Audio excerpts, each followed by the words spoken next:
അല്ലാഹു അല്ലാത്ത എന്തിനെയൊക്കെ നമ്മൾ മനസ്സുകൊണ്ട് തവക്കുൽ ചെയ്യുന്നുണ്ടോ ആ വഴിയിൽ നിന്ന് പരീക്ഷണം വരുന്ന. ചിലപ്പോൾ ചില കുട്ടികൾ പറയും, എൻ്റെ ഭർത്താവ് മുപ്പര് മരിച്ചാൽ എനിക്ക് ജീവിതമല്ല, മുപ്പരില്ലാണ്ട് എനിക്ക് ജീവിക്കാൻ കഴിയൂല. ഫുള്ള് തവക്കുൽ ഭർത്താവിന്റെ മേത്തുക. ആ ഭർത്താവിന് എന്തെങ്കിലും സംഭവിക്കും, അതാണ്ടാവുക.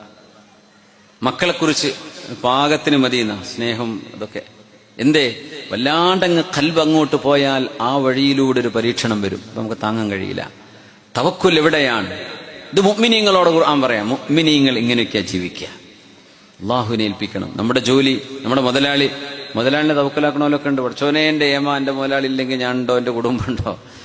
മുതലാളി മരിക്കൂലേ, ആൾക്ക് രോഗം വരൂലേ, അയാളെ ബിസിനസ് തകരൂലേ? അപ്പൊ ആരാ ഇതൊക്കെ നിയന്ത്രിക്കുന്നത്? ഇവരൊന്നും അല്ല. പിന്നെ ആരാണ്? അൽമൈറ്റി അല്ലാഹ്.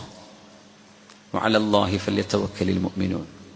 ഇതൊക്കെ നമ്മുടെ ദീനും നമ്മുടെ ഇസ്ലാം നമ്മുടെ ഖൽബിന്ന് ഇതൊക്കെ പോയിക്കൊണ്ടിരിക്കുകയാണ്. ഇതൊന്നും ചർച്ച ചെയ്യുന്നില്ല. ഈമാനും തവക്കുലൊന്നും ഇങ്ങനെ ജീവിച്ചു പോകുന്നുണ്ട്.